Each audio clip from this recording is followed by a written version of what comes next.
Hello everyone and welcome to our YouTube channel NeetTube.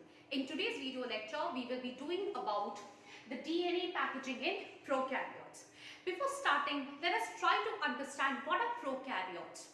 We all know prokaryotes are organisms, very primitive organisms with a very primitive and simple structure, of course.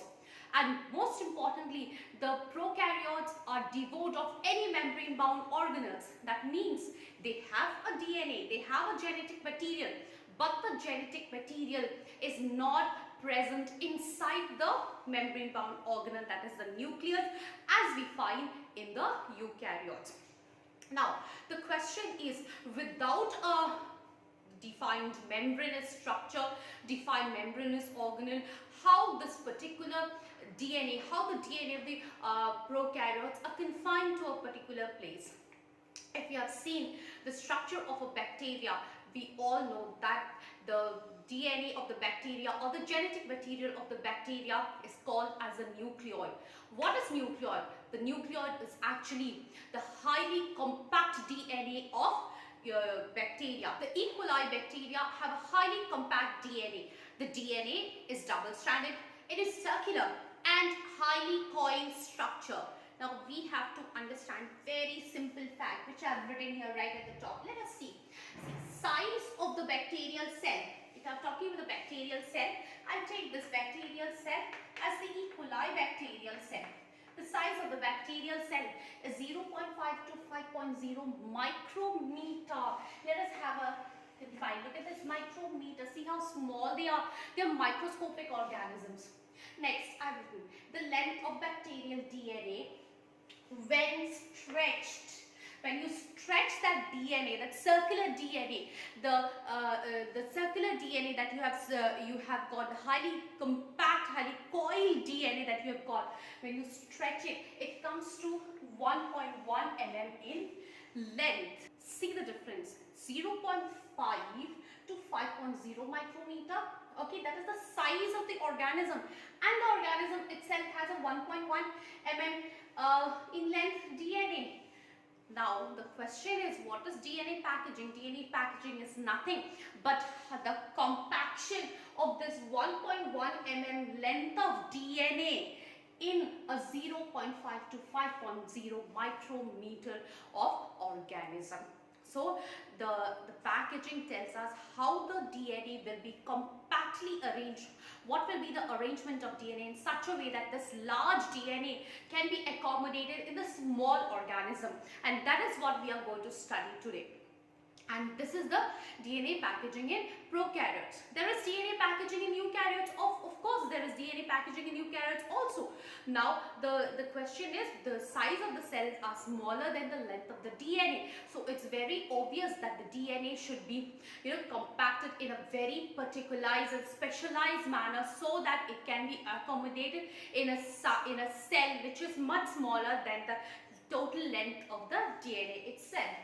Let us come to one important point. Number of base pairs in this 1.1 mm of DNA will be 4.6 million base pairs are there in the E. coli bacteria. Okay, 4.6 million base pairs. So now let us concentrate on how the DNA packaging takes place. Okay, so this is a circular DNA. So that means this is a bacterial DNA which is in the relaxed form. We all know that the E. coli DNA, as mentioned earlier, is a circular DNA. Okay, so this is in the relaxed form. When the DNA is in the relaxed form, the circular, the double-stranded DNA, it has a diameter of 350 micrometer. That's where we are going to start. Okay, 350 micrometer. Now, attached to this DNA, this is the DNA, or rather I will write circular DNA. Attached to this circular DNA are DNA binding proteins. Okay, DNA binding proteins. Now, these DNA binding proteins will bring about the looping, will bring about the coiling. All these structures will be initially brought about by the DNA binding proteins. These DNA binding proteins present at specific points around the DNA will push the DNA towards inside. Can you see it is being pushed towards inside? The DNA strand is being push towards inside, creating loops.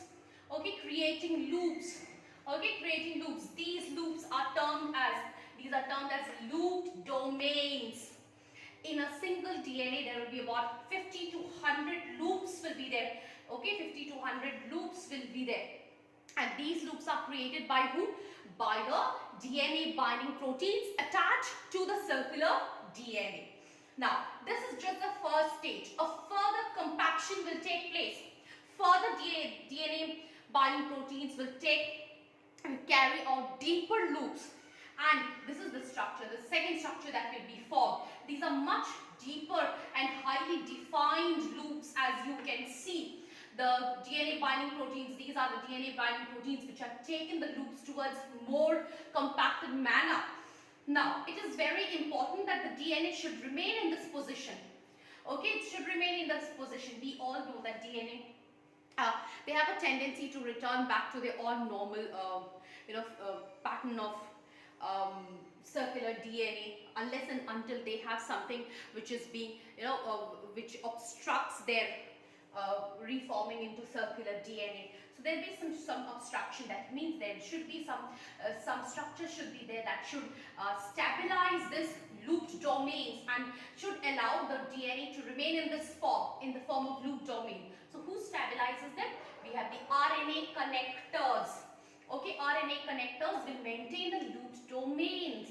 They will connect the loop domains. They connect one loop domain to the other, as you can see here.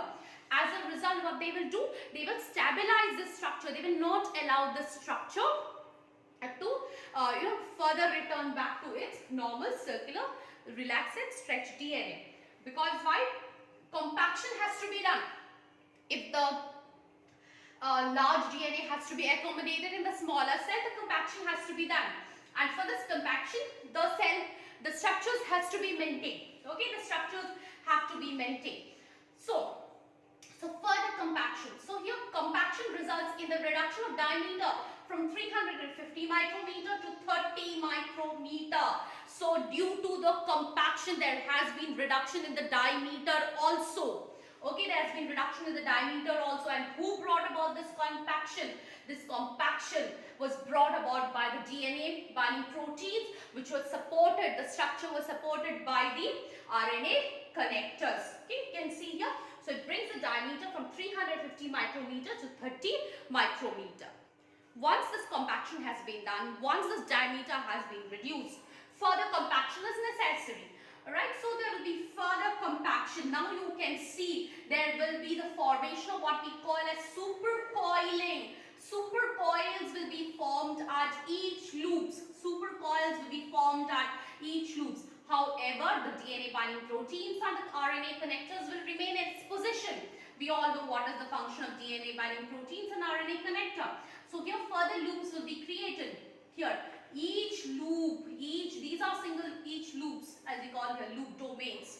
Each loop contains 12 to 82 supercoils. There will be about 12 to 82 supercoils in each loop, thereby further compacting the structure. Okay, further compacting the structure and reducing the diameter from 30 micrometer to 2 micrometer. Okay, 2 micrometer. So this DNA supercoil, will actually be a result of DNA gyrases and topoisomerase will further help to carry out the process of supercoiling. Supercoiling will also be maintained by a negative supercoiling, and other features will be there. There will be other features maintaining, but right now you just need to know these features. Okay. So due to supercoiling, diameter is further reduced to 2 micrometer. DNA gyrase and DNA topoisomerase will further support the structure of supercoiling. Okay, so after this, the DNA in the bacteria now is highly reduced to 2 micrometer diameter. It will be now wrapped around proteins which are called as non-histone proteins. They call as non-histone proteins. They will be wrapped around. Non-histone proteins are chemically polyamines. Okay, so we have to make a point very clear here that in the prokaryotes, The DNA is wrapped around proteins, but these proteins are called as non-histone proteins. Unlike the eukaryotes, we see histone proteins. So, bacterial DNA coiled around the non-histone proteins called as polyamines, or which are nothing but polyamines. In this way, the DNA of the bacterial cell becomes highly compacted. They undergo the maximum compaction in order to accommodate the 1.1 mm of length of DNA in 0.5 to 5.0 micrometer size of cell. And this is how the nucleoid is actually formed in the bacterial cell. So this was all about the DNA packaging in prokaryotes. Thank you for watching. Please like and subscribe our channel. Thank you for your support.